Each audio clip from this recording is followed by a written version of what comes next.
6 तारीख को इस विश्व का सबसे बड़ा महोत्सव, जिसमें मनुष्यों की संख्या में तो 25 लाख के आसपास भक्त जुड़ते हैं, लेकिन पूरे ब्रह्मांड से जो देवर्षि, ब्रह्मर्षि, सारे देवता लोग जो आते हैं, उनकी गिनती नहीं है। 6 तारीख को है जगन्नाथ रथ यात्रा महोत्सव। अब भगवान के इतने सारे स्वरूप हैं, लेकिन ये जो जगन्नाथ जी का स्वरूप है ये थोड़ा डिफरेंट है। तो क्यों? उसकी एक कथा हम सबने सुनी है, जो कि भगवान कुरुक्षेत्र में एक बार ग्रहण के समय सारे ब्रजवासी लोग, यदुवंशी लोग सब एकत्रित हुए थे, और वहाँ पर भगवान की कथाओं की चर्चा हुई थी। तो रोहिणी ने भगवान की कथाओं को गाया था, और सुभद्रा बाहर रोकी थी गेट पे, और एज सिक्योरिटी गार्ड अंदर कथाएं चल रही थी भगवान की, छोटी कथा।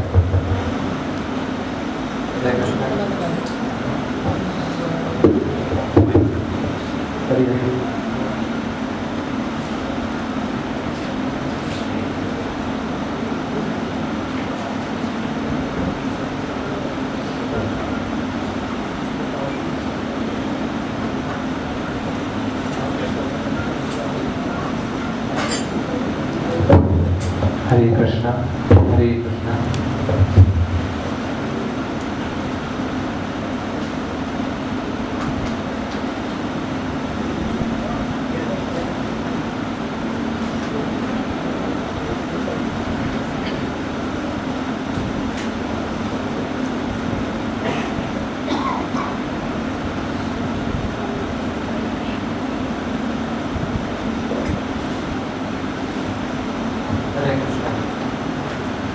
हरे कृष्णा।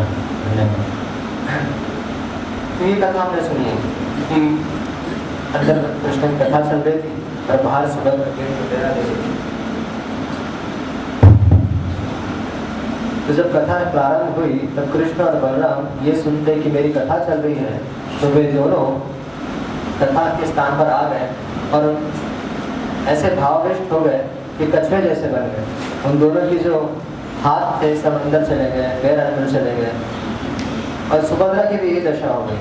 और ये जो स्वरूप था वो नारद जी ने देखा था। नारद जी ने रिक्वेस्ट किया कि प्रभु, आपका ये जो स्वरूप है इसका दर्शन सबको मिलना चाहिए। तो भगवान ने नारद जी की बात को स्वीकार करके जगन्नाथपुरी में आज तक निवास करते। ये रहा वर्जन 1। लेकिन आज मैं जो आज चर्चा जो करेंगे वर्जन 2 करेंगे, तो शायद ही आप लोगों ने सुना होगा।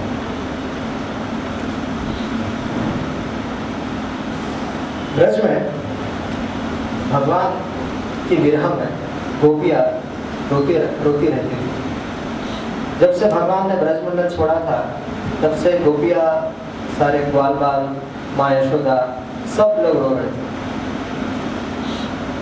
तो क्या कृष्ण सुखी होंगे? जब कृष्ण द्वारका में थे तो कृष्ण रात दिन राधे राधे राधे राधे करते रहते। जब रुक्मिणी आदि सारे सखियाँ, भगवान की ऐसे नहीं कि भगवान की किसी सेवा में कमी थी, सारी सेवा अच्छे से होती थी, लेकिन रात को भगवान राधे राधे ही करते थे। राधा रानी का स्मरण, गोपियों के नाम लेते थे। तो इन लोगों के द्वारका के लोग सब कंफ्यूज हो जाते थे, अरे हम लोग इतनी सेवा कर रहे हैं, क्योंकि नाम लेता है उन्हीं गोपियों का, ये क्या हो? तो एक बार भगवान की स्थिति राधा रानी के विरह में ऐसी हो गई, भगवान श्री कृष्ण बेहोश होकर गिर पड़े द्वारका में। और उन बेहोशी की स्थिति में भी वे राधा रानी को याद कर रहे थे, राधे राधे राधे। तो वहां पर देवर्षि नारद और उद्धव जी वहां पर भगवान के पास आते हैं, और भगवान की स्थिति को देखते हैं। अभी उद्धव जी और नारद जी भगवान के दोनों प्रेमी भक्त हैं। वे भगवान की स्थिति को भली भांति जानते हैं, कि इनकी क्या दशा है, इनकी क्या स्थिति है, ये भली भांति जानते थे। तो ये समझ गए कि ये ब्रजवासियों के विरह में इनकी ये स्थिति हो गई। तो उद्धव जी ने नारद जी को पूछा, नारद जी इसका उपाय क्या है, किस तरह से भगवान को होश में लाया जाए? तो नारद जी ने कहा कि उपाय तो आप ही जानते हैं, लेकिन वो अगर मैं उपाय करूंगा तो कृष्ण उठेंगे और सीधा वृंदावन की तरफ दौड़ पड़ेंगे और फिर लौटाना डिफिकल्ट हो जाएगा। तो उपाय था कि यदि नारद, एक ही तरीका था भगवान को उस स्थिति से उठाने का, यदि नारद जी ब्रज की लीलाओं को गाना चालू कर देते, यदि ब्रज की लीलाओं को भगवान नारद जी गाना चालू कर देंगे तो भगवान उन लीलाओं को सुनते ही जग जाएंगे। तो नारद जी ने कहा इन लीलाओं को गाने में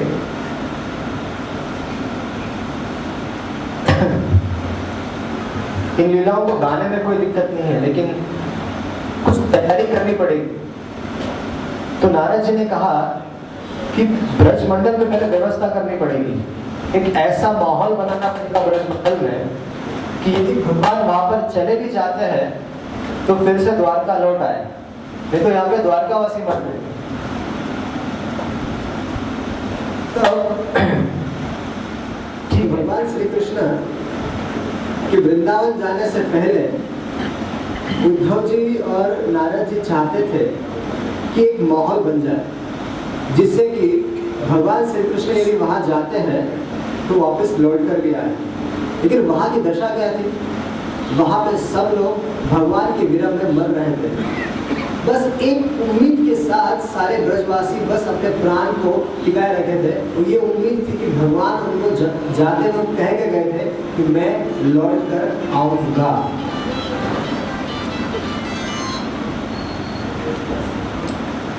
मैं लौट कर आऊंगा। तो इसी उम्मीद के साथ सारे ब्रजवासी लोग एक आस लगा बैठे थे कि भगवान आएंगे। और जब ये चर्चा चल रही थी उस समय वहां पर बलराम जी भी आ गए, और बलराम जी के आने के बाद उन्होंने फिर एक चर्चा चालू कर दी कि ब्रज में जाएगा कौन। तो नारद जी ने कहा, उद्धव जी आप तो वैसे भी ऑफिशियल मैसेंजर हो भगवान के, कि भगवान को जब भी भगवान ने आपको वृंदावन भेजा था, जब मथुरा में थे हम लोग, तो भगवान ने आपको ही उनका दूत बनकर भेजा था कि जाइए आप संदेश दीजिए। तब उद्धव जी कहते हैं, नारद जी आपका कहना ठीक है और मैं जा भी सकता हूँ, लेकिन मेरी एक समस्या है। समस्या ये है कि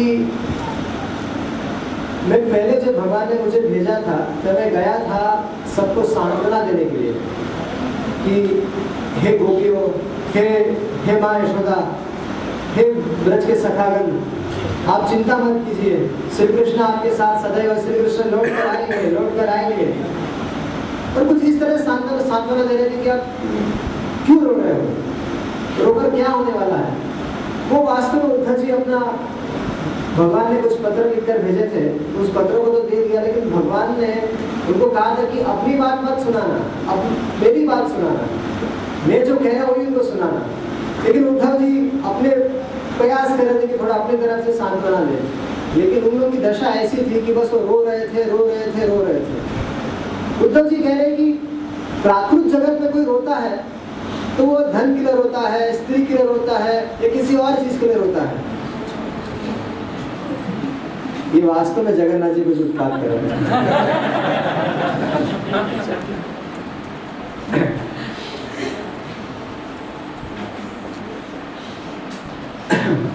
तो जब प्राकृतिक जगत में कोई रोता है तो किसी अन्य वस्तु में रोता है। तो उद्धव जी कह रहे थे नारद जी को कि नारद जी ये तो कृष्ण के लिए रो रहे हैं, अगर मैं इनको ये कहूँ कि मत रो तो ये अपराध हो जाएगा। अरे वास्तव में यदि किसी के लिए रोना है तो वो कृष्ण के लिए रोना है, और ये लोग रो रहे हैं। मुझे तो उनको कहना चाहिए कि और रोइए। वास्तव में कहना तो ये चाहिए, किसी तरह से मैं इनको सांत्वना क्या दूं मैं फेल हो गया, मेरा सारा जो मिशन था वहाँ पर जाके इन लोगों को कन्विंस करना, इनको सुखी करना, वो फेल हो गया और मैं लौट पड़ा ये आश्वासन दे के कि मैं जाऊंगा मथुरा और कृष्ण को तुरंत भेज दूंगा। और नारद जी इतना समय बीत गया, इतने साल बीत गए, आज तक भगवान, आपके भगवान अब तक वृंदावन ब्रजमंडल में नहीं लौटे। तब नारद जी बलराम जी की तरफ देखते हैं कि ठीक है, इनकी कुछ समस्या है, आपकी क्या दिक्कत है, आप तो ब्रजवासी है, आप तो चले जाइए। बोले देखो नारद, इसके चक्कर में, मतलब ये कृष्ण के चक्कर में मैं इनका संदेश वाहक बनकर मैं भी गया था ब्रज में। उद्धव जी 2 महीने के लिए रुके थे, उद्धव जी 3 महीने के लिए रुके थे शायद, मैं 2 महीने के लिए रुका था और उनके साथ रहा। माँ यशोदा के गोदी में रख के मैं सोता था और उसको कहता था कि निश्चित रूप से अब मैं आ गया हूँ तो निश्चित रूप से कृष्ण भी आ जाएगा, तो रो मत माँ, तुझे रोने की कोई आवश्यकता नहीं, अब तुम्हारे दुख के दिन खत्म हो गए, कृष्ण निश्चित आएंगे। सारे गोपियों को बलराम जी सांत्वना देते थे, सारे सखाओं को सांत्वना देते थे। और ये जो लोग थे,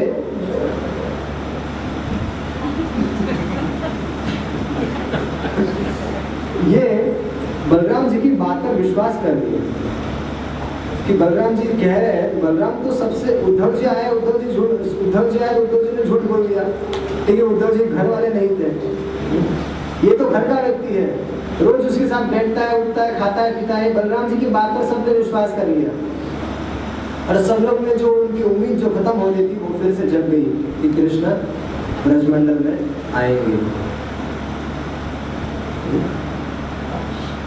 तो बलराम जी बोलते कि मैं वो वादा करके, सबको वादा करके कि मैं बस जा रहा हूँ और कृष्ण को भगा दूंगा, अपना सारा बल लगा के कृष्ण को भेज दूंगा यहाँ पे। तो दाऊ जी की बात को भगवान तो टालते नहीं है, ऐसा हुआ ही नहीं है कि दाऊ जी की बात को भगवान टाल दे।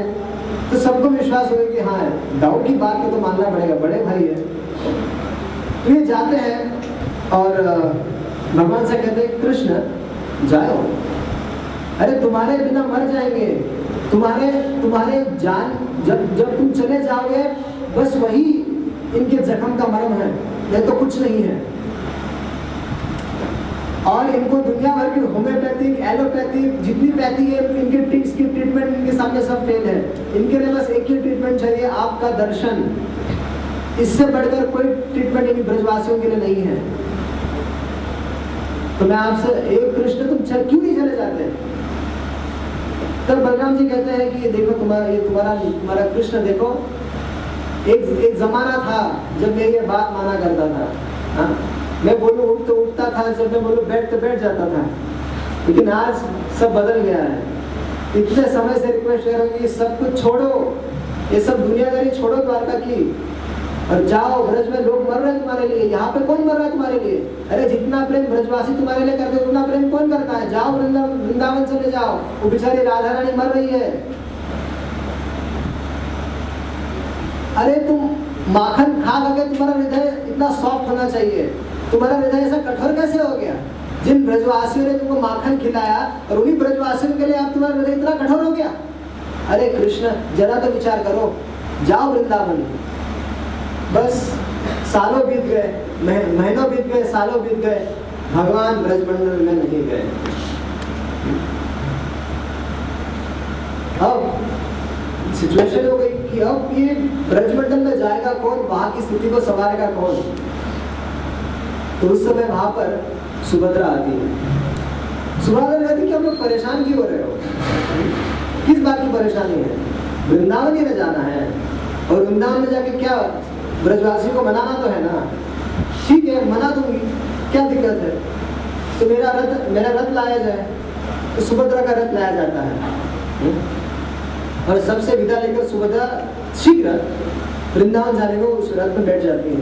जब सुभद्रा बैठ जाती है तो दाऊ जी बोल रहे कि ये जा रही है तो फिर मैं भी चला जाता हूँ, कृष्ण का तो कुछ भरोसा है नहीं, हाँ?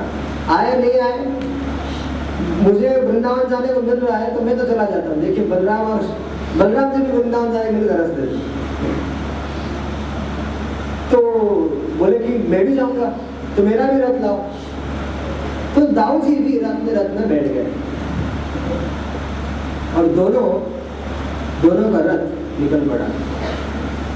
अभी जगन्नाथपुरी में आप देखेंगे रथ यात्रा के समय कि सबसे पहले दाऊ जी का रथ निकलता है, उसके पीछे पीछे सुभद्रा का रथ जाता है और उसके काफी समय बाद जगन्नाथ जी अपनी मर्जी से आते हैं।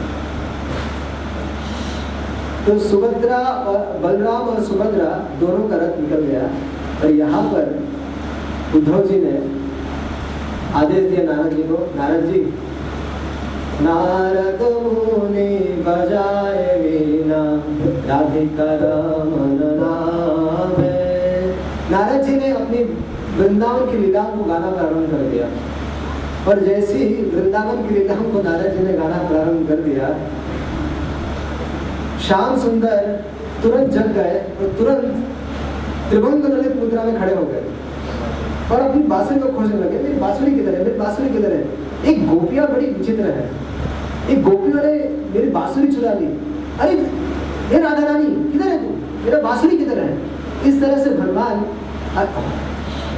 जग गए थे, क्योंकि जब बेहोश थे राधा रानी के विरह में, ब्रजवासियों के विरह में, तो द्वारका में होते हुए भी उनका जो चिंत था, उनका जो चिंतन हो रहा था वो ब्रजवासियों का, ब्रजमंडल का ही हो रहा था। तो इसलिए जब वे होश में आए तो वे अपने आप को वही त्रिभंग ललित मुद्रा में उसी भाव में कि मैं वृंदावन में ही हूँ।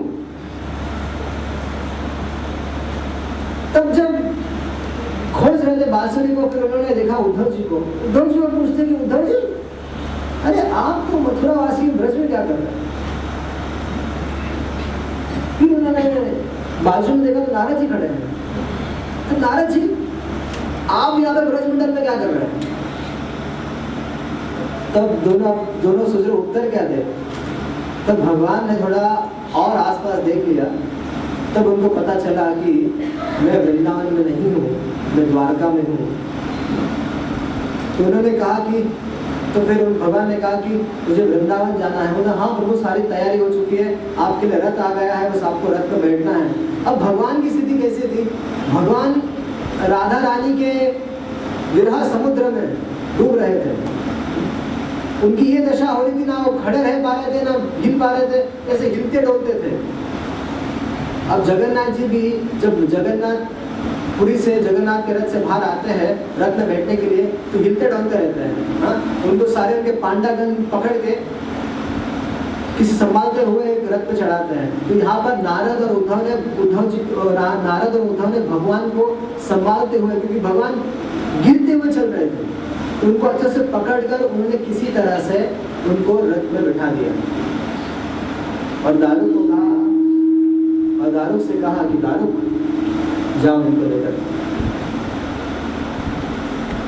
अब यहाँ पर क्या हुआ कि सुभद्रा और बलदेव जी का रथ ब्रजमंडल में आ गया। अब सुभद्रा ने क्या कहा था कि मैं वृंदावन जाऊंगी, माँ यशोदा के गोद में अपना सिर रखूंगी और माँ यशोदा के आंखों को पोंछते हुए उनको कहूंगी कृष्ण आ रहे हैं, कृष्ण आ रहे हैं। सुभद्रा ने कहा कि मैं हर एक गोपी के पास जाऊंगी और हर एक गोपी से कहूंगी तुम्हारे कृष्ण आ रहे हैं, चलो महोत्सव की तैयारी करो। ऐसा सुभद्रा ने कहा था। लेकिन सुभद्रा जब ब्रज में पहुंची और ब्रज में सुभद्रा ने जब ब्रजवासियों को देखा, ब्रजवासियों की विरह को देखा, ब्रजवासियों की रुदन को देखा, सब रो रहे थे, सब जगह रोना ही रोना चल रहा था। तो सुभद्रा भी भावावेश होके वो ऐसी उसकी वो दशा हो गई, जैसे वो बीच में सुभद्रा खड़ी है, उसके हाथ अंदर चले गए, पैर पूरी तरह से अंदर चले गए और सुभद्रा में अष्टसाध्य विकार आ गया और वे बेहोश हो गए, इस तरह से गिर पड़े उस भाव में। अब बलराम जी की भी वही स्थिति हो गई। बलराम जी ने जब ब्रजवासियों की स्थिति देखी तो उनको भी उनके अंदर जो श्री कृष्ण के विरह की जो पीड़ा है वो बलराम जी को भी सहन नहीं हुई और बलराम जी भी इस महाभाव में आकर वैसी स्थिति हो गई उनके हाथ अंदर चले गए और उनके पैर अंदर चले गए। तो वो बलदेव जी की ऐसी स्थिति हो गई। और वहां पर ब्रज मंडल में एक बड़ा विचित्र माहौल हो गया था। क्यों? महाभाव स्वरूपनी श्रीमती राधा रानी अपने अंतिम समय में थी, वो शरीर छोड़ने वाली थी।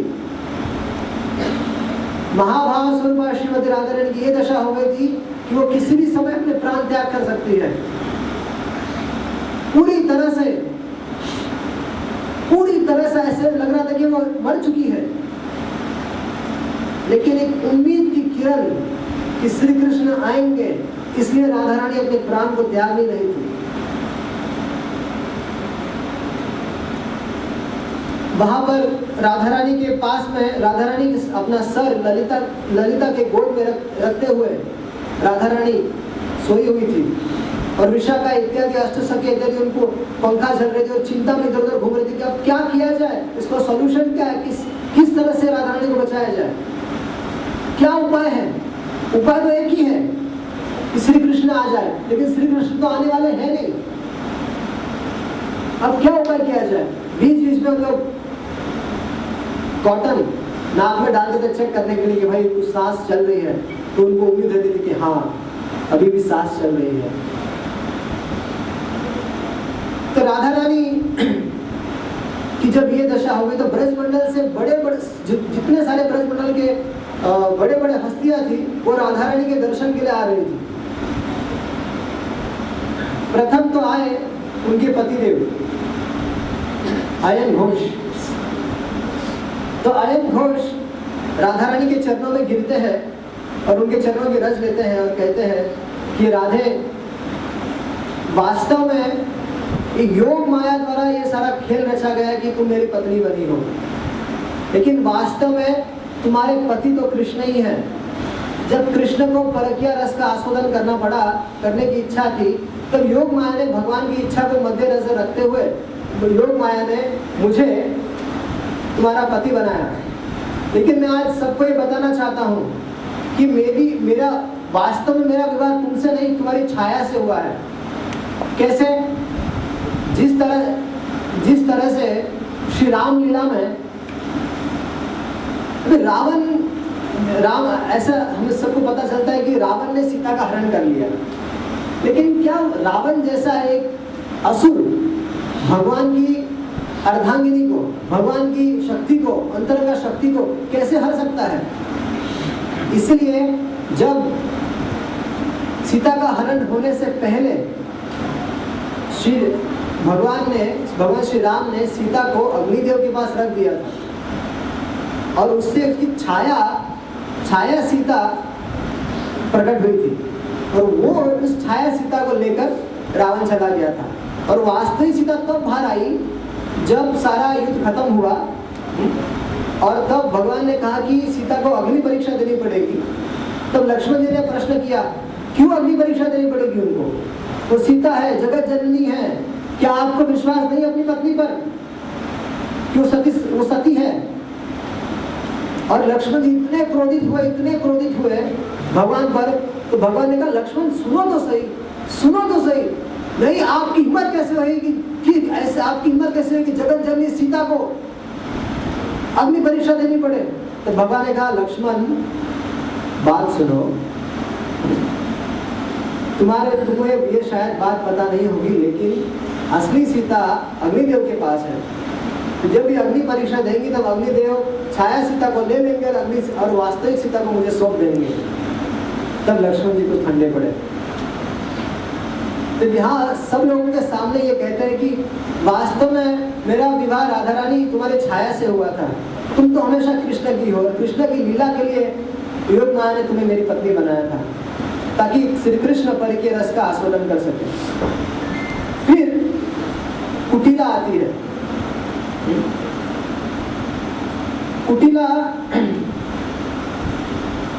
आती है, राधा रानी के चरणों में गिरती है, वे भी उसकी चरण रख लेती कि हे राधे तुम कितने सौभाग्यशाली हो।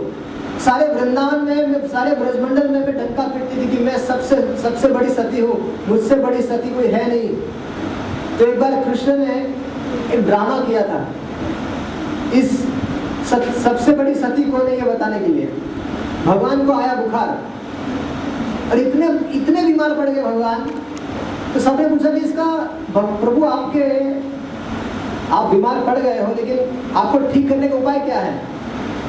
तो भगवान ने कहा कि कोई सती स्त्री एक ऐसे बर्तन में यमुना से पानी लेकर आ जाए जिसमें 100 से ज्यादा होल हो, एक ऐसा बर्तन जिसमें 100 से भी अधिक छेद हो, और उस बर्तन में कोई मेरे लिए पानी लेकर आ जाए तो बस वो पानी पी लेने से मैं ठीक हो जाऊंगा।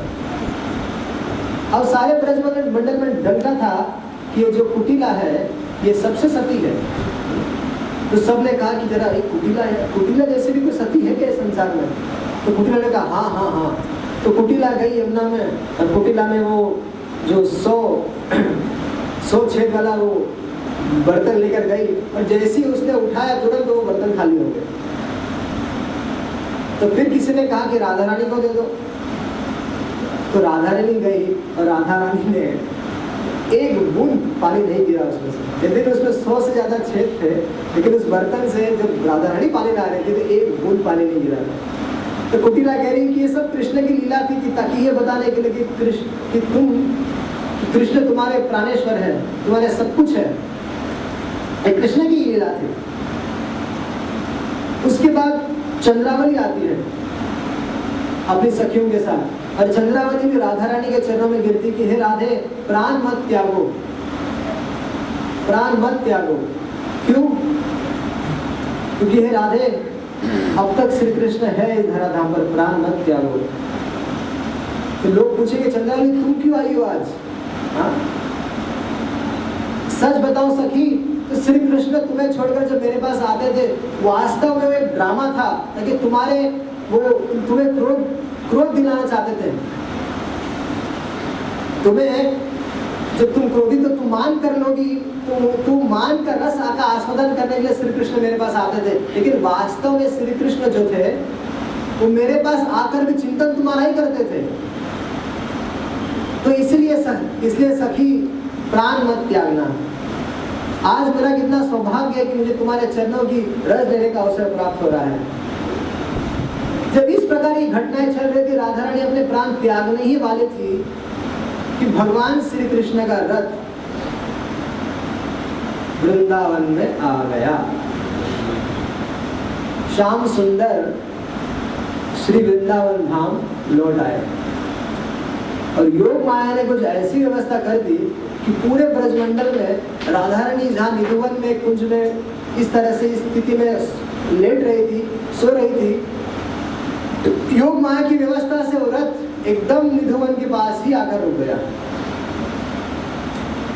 और श्री कृष्ण और श्याम सुंदर रथ से बाहर उतरे और राधा रानी की तरफ देखते हैं तो राधा रानी बेहोश अवस्था में पड़ी हुई है, और सब जगह एक ऐसा माहौल बना था कि सब जगह उनके आसपास में थे। राधा रानी को पंखा चल रहा था। तो राधा रानी की ये दशा देखकर श्री कृष्ण को महाभाव ने उनमें आस्ते साथ विकार उदित हुए, और श्री कृष्ण की एक कछुए जिस तरह से कछुए के हाथ अंदर चले जाते हैं और पैर अंदर चले जाते हैं, तो भगवान श्री कृष्ण के श्याम सुंदर के हाथ और पैर अंदर चले गए, आंखें बड़ी हो गई, और वो राधा रानी के दर्शन कर रही थी। दूर से ही वो राधा रानी के दर्शन करते हुए उनके हाथ तो अंदर चले गए और आंखें इतनी बड़ी होगी वो राधा रानी को देख रहे थे। इस दशा में भगवान वहां पर बेहोश होकर गिर जाते हैं। अब जो हवा है, पवन हवा भगवान के अंग को स्पर्श करते हुए भगवान के उसका जो स्पर्श की जो कांति है, उसको स्पर्श जो सुगंध रहती है भगवान के शरीर में से तो निकलती है, वो स्पर्श राधा रानी के कान तक पहुंच जाती है और राधा रानी में चेतना आ जाती है। अब तक आंखें नहीं खुली है। जैसे राधा रानी में चेतना आ जाती है तो ललिता विशाखा कहती है राधे श्री कृष्ण आ गए। तो जैसे ही राधा रानी को कहती कि श्री कृष्ण आ गए, राधा रानी तुरंत अपनी आंखें खोल देती है और आंखें खोलकर अपने श्याम सुंदर के दर्शन करती है। लेकिन श्याम सुंदर के दर्शन क्या करेंगे, श्याम सुंदर खुद महाभाव में बेहोश पड़े हैं। तो राधा रानी अपनी विशाखा से कहती, विशाखा तुम तो ट्रीटमेंट जानती हो क्या करना है। तो विशाखा जाती है और भगवान कृष्ण के कान में कहती है, जय श्री राधे। जैसे राधा रानी के नाम सुनते हैं तो श्याम सुंदर खड़े हो जाते हैं और फिर राधा रानी श्री कृष्ण के आंखों में देखती है और श्याम सुंदर राधा रानी के आंखों में देखते हैं और इस तरह से उनका मिलन हो जाता है। और सारे ब्रज में एक अद्भुत महोत्सव, इतने बड़े विरह के बाद एक मिलन का महोत्सव हो जाता है। ब्रज में सब लोग खुशी का माहौल, सब जगह खुशी की लहर हो जाती है। सारे पेड़ पौधे वृक्ष, सारे गौवे, सारे बछड़े, सारे ग्वाल बाल, सब लोग के बीच में खुशी का माहौल है कि श्री श्याम सुंदर आ गए और उन्होंने वो राधा रानी को मिल लिए। तो श्याम सुंदर कहते हैं राधा रानी से कि राधे, कहाँ विरह है? मैं सदैव वृंदावन में रहता हूँ, तुम बिना मतलब का टेंशन लेते रहती हो और खुद टेंशन लेते हो, उसकी बात अलग। बिना मतलब का तुम टेंशन लेते हो, मैं तो सदैव वृंदावन में रहता हूँ, देखो कितना अच्छा माहौल है। तो फिर राधा रानी और राधा रानी की जो सखियाँ है, सारी सखियाँ, वे रात का समय होता है तो भगवान विहार करना चाहते थे राधा रानी के साथ, इसलिए एक कुंज को तैयार किया जाता है और उसमें राधा श्याम सुंदर दोनों रात भर विहार करते हैं इस कुंज में। और फिर सुबह हो जाती है, 4 सवा 4 का समय हो जाता है। वृंदावन में भी वो समय होता है, 4 सवा 4 के समय भगवान को उठाने का मंगल आरती का समय होता है। तब कोयल कुहू कुहू करके राधा रानी और श्याम सुंदर को उठाते कि उठिए राधा श्याम सुंदर, सुबह हो गई। फिर इस तरह से सारी अष्ट सखियाँ राधा श्याम सुंदर की आरती करती हैं। भगवान उठ जाते हैं, श्याम सुंदर पीले वस्त्र धारण करते हैं, मोर मुकुट पहनकर अपनी बांसुरी बजाते हैं और उनके बाजू, उनके लेफ्ट साइड पे राधा रानी नीले प्रकार का वस्त्र पहने हुए उनके साथ खड़ी रहती है। श्याम सुंदर राधा रानी से कहते हैं कि राधे, मेरा ये जो स्वरूप है, तुम्हारे विरह में मेरी जो दशा हुई है, मैं उस मेरे जो प्रेम है तुम्हारे लिए, इस प्रेम को मैं सर्वत्र जगत में प्रचार करना चाहता हूँ इस प्रेम का। इसलिए मैं इस स्वरूप के साथ, उस स्वरूप के साथ मैं जगन्नाथपुरी में हमेशा निवास करूंगा, नीलाचल में निवास करूंगा। और क्योंकि बलदेव और सुभद्रा ने भी मेरा साथ दिया है, इसलिए वो भी मेरे साथ जगन्नाथपुरी में विराजमान रहेंगे और हम तीनों तुम्हारे प्रेम में, जगत को पता चले कि हम तीनों की दशा तुम्हारे प्रेम में हुई है। तो जगन्नाथ जी जो है वो राधा रानी के विरह में उनकी स्थिति हुई है। तो नीलाचल जगन्नाथपुरी में आज भी दारू ब्रह्म के रूप में जगन्नाथ जी किस तरह सेवा की जाती है। तो इनका वास्तविक स्वरूप, उनका वास्तविक जो भाव है ये है कि राधा रानी के विरह में। अब एक प्रश्न और है कि चैतन्य महाप्रभु फिर कौन है? और चैतन्य महाप्रभु ने जगन्नाथपुरी में 18 साल क्यों बिताए? प्रश्न।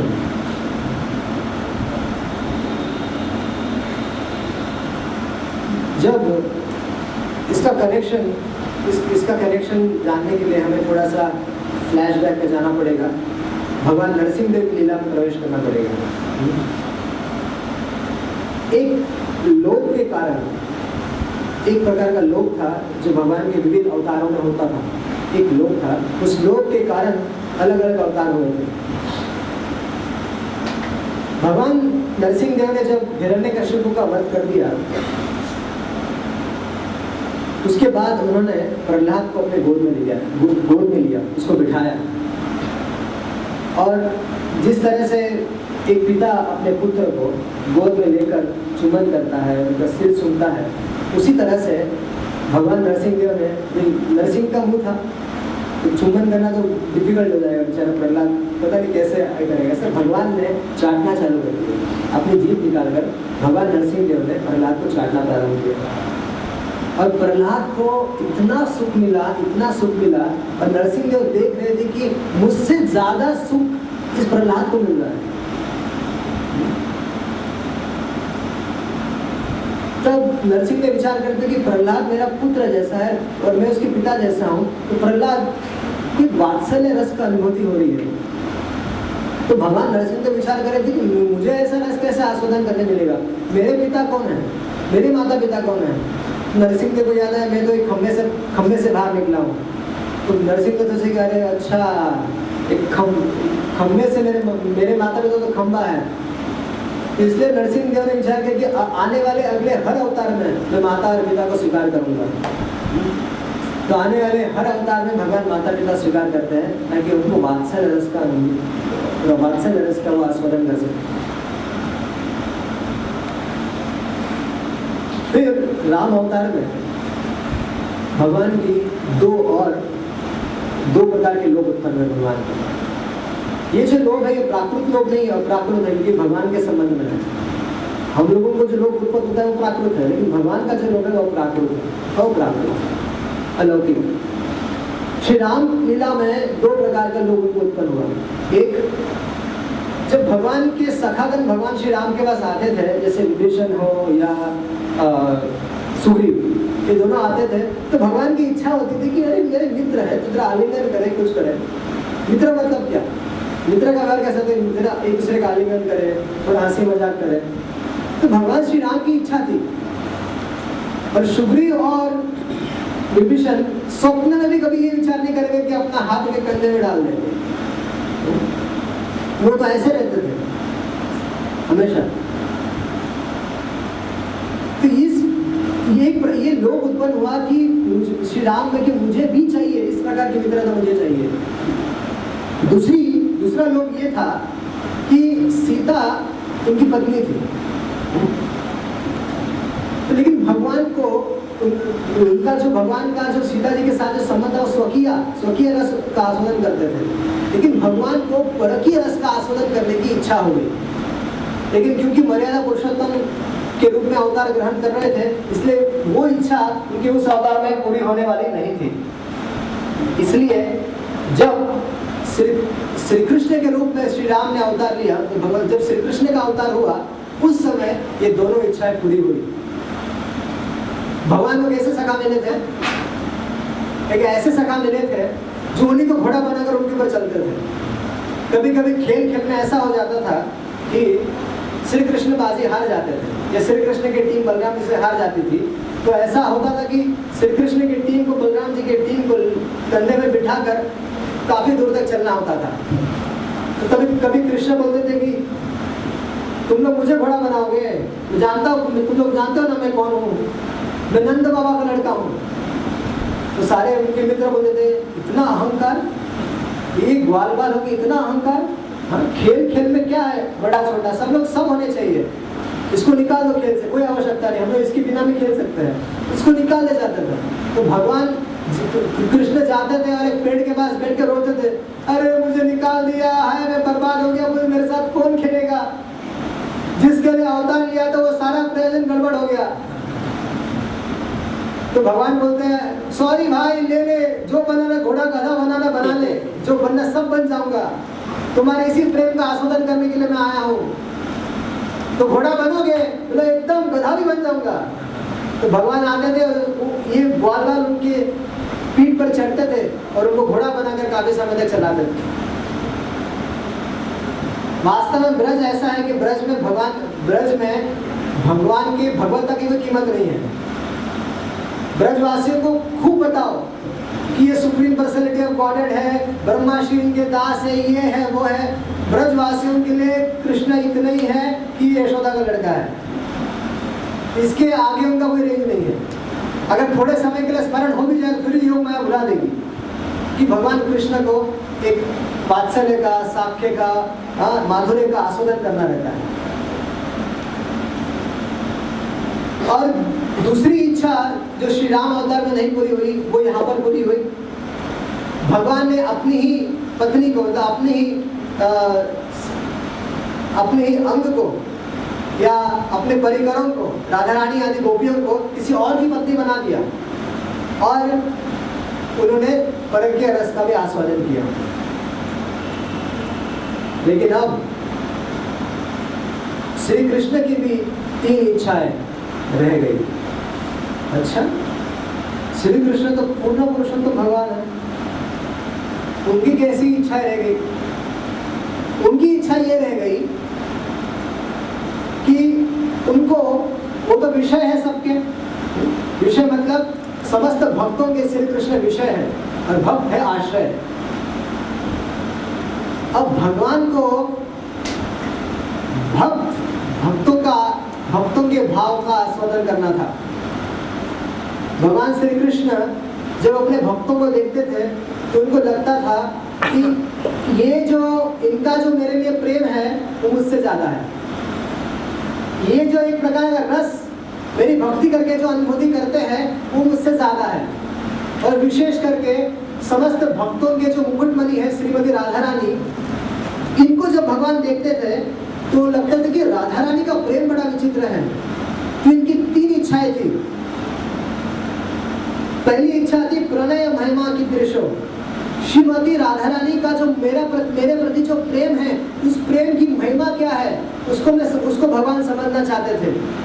दूसरा था कि आस्वाद दयो येनार पुता मधुरिमा की दृश्यो, उस प्रेम के द्वारा श्री राधा मेरे जिस अद्भुत माधुर्य का आस्वादन करती है वो माधुर्य का मैं कैसे चख सकता हूँ। अभी राधा रानी जो श्री कृष्ण को प्रेम करती है उसको श्री कृष्ण कैसे चख सकते हैं? अभी भक्तों का भगवान श्री कृष्ण तो भगवान है, विषय है। यदि उनको भक्तों के भावों का आस्वादन करना पड़ेगा तब क्या करना पड़ेगा? भक्त बनना पड़ेगा। उनकी तीसरी इच्छा थी सौख्यम चास्य मद भवता कीदृशम वेदि लोभा, मेरे उस माधुर्य के आस्वादन से श्री राधा को जो सुख की अनुभूति होती है वो सुख कैसा है इसका मैं आस्वादन करना चाहता हूँ। तो श्री कृष्ण इन तीनों इच्छा अधूरी इच्छाओं को पूरा करने के लिए श्री कृष्ण ने विचार किया कि राधा रानी के सामने जरा हाथ जोड़ के उनसे रिक्वेस्ट करता हूँ कि कुछ जरा दे दे, कुछ कृपा करे। लेकिन राधा रानी तो देने वाले नहीं थी, इतना आसान थोड़ी है। तो भगवान ने निर्णय किया कि इसको चुराना पड़ेगा। तो भगवान श्री कृष्ण ने राधा रानी के भाव को चुराकर क्या चुराया उन्होंने? भाव और अंग कांति। तब तक कांचन गौरांगी राधा रानी है ना, तब तक कांचन गौरांगी राधे वृंदावनेश्वरी वृषभानुसुते देवी प्रणमामि हरिप्रिय। तो राधा रानी तब तक कांचन गौरांगी है कि चैतन्य महाप्रभु ने राधा रानी के भाव को चुराया और तप्त कांचन गौरांगी के बने तप्त कांचन गौरांग। तो श्री कृष्ण जो विषय है वो आश्रय बने और भक्त के रूप में प्रकट हुए। क्यों? अपने भक्त जरा देखो तो सही, मेरी भक्ति करने से मेरे भक्त किस प्रकार का रस आस्वादन करते हैं। इसलिए चैतन्य महाप्रभु, इसलिए भगवान चैतन्य महाप्रभु जो है वो साक्षात ब्रजेंद्र नंदन है, लेकिन भाव उनका किसका है? किसका भाव है? राधा रानी का। अब आस्वादन चैतन्य महाप्रभु तो उनको आस्वादन करना था राधा रानी के भाव का, तो सबसे उचित स्थान था जगन्नाथपुरी। क्योंकि जगन्नाथपुरी में जगन्नाथ किसके विरह में थे? राधा रानी के विरह में उनकी ये दशा है। श्री कृष्ण जब राधा रानी के विरह में रहते हैं उनकी ये दशा होती है, और वही श्री कृष्ण जब अपने विरह में रहते हैं वो राधा रानी है। तो वो चैतन्य महाप्रभु है। तो वही श्री कृष्ण चैतन्य महाप्रभु जगन्नाथपुरी में जाते हैं और 18 साल वहां पर रहते हैं और इसी रस का आस्वादन करते हैं राधा रानी के भाव में।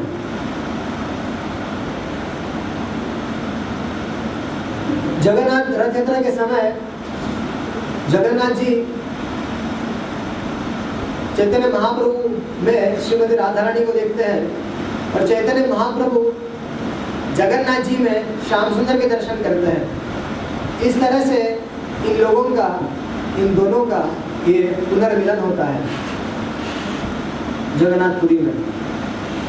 तो ये हमारा गौड़िया वैष्णव सिद्धांत है और हमें इसको समझना चाहिए। तो चैतन्य महाप्रभु राधा रानी के भाव में क्यों आया है उसको समझना चाहिए। और हम लोग रथ यात्रा क्यों मना, रथ यात्रा में चैतन्य महाप्रभु को किस प्रकार की रस की अनुभूति होती है।